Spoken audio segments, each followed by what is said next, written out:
Nous ne le dirons jamais assez, c'est réécrit sur la banderole, le capitalisme, c'est la guerre.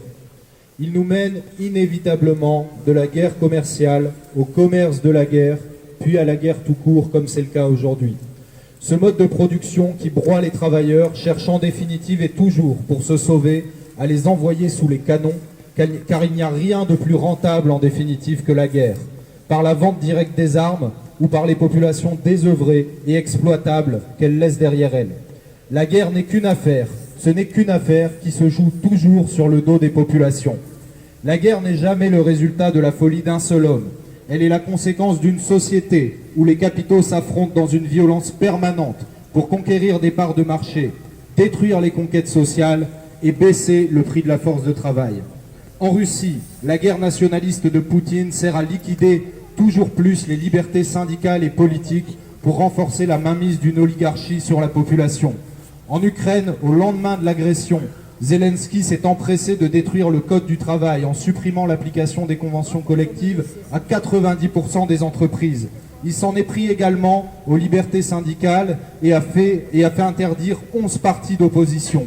En France, Macron, qui a une nouvelle fois revêtu son costume de général de guerre qu'on lui connaît bien maintenant, a débloqué, comme ça a été dit, 413 milliards pour l'armée, alors que dans le même temps, il nous explique qu'il n'y a pas d'argent pour nos retraites.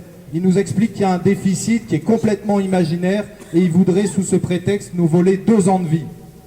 La guerre, c'est bien une affaire de lutte des classes, où les bourgeoisies nationales s'affrontent à l'extérieur et en profitent pour écraser la grande masse du peuple à l'intérieur.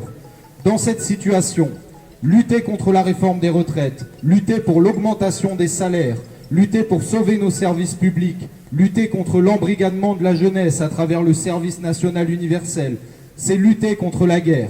Car financer les retraites, financer la santé, financer l'école, financer les salaires, c'est autant de richesses produites par les travailleurs qui n'ira pas à la guerre. Bravo. Poutine ou l'OTAN, c'est non. Nous n'avons pas à faire le choix des nationalismes qui voudraient nous embarquer dans l'union sacrée au nom de la démocratie, de la liberté ou de je ne sais quelle abstraction qui au final veut toujours dire « souffrez en silence et mourrez pour nous ». Les principaux vendeurs d'armes de ce monde voudraient nous faire croire, ils voudraient nous faire avaler qu'ils œuvrent pour la paix en continuant à livrer des tanks. C'est non. Et puis quoi encore? La paix viendra de la solidarité entre les peuples. Elle viendra du combat du peuple russe contre Poutine qui le jette dans la guerre. Elle viendra du combat du peuple ukrainien contre la surenchère militaire de Zelensky et de l'OTAN. Solidarité avec le peuple russe, solidarité avec le peuple ukrainien, contre Poutine, contre l'OTAN et ses valets, à bas la guerre et à bas les gouvernements fauteurs de guerre.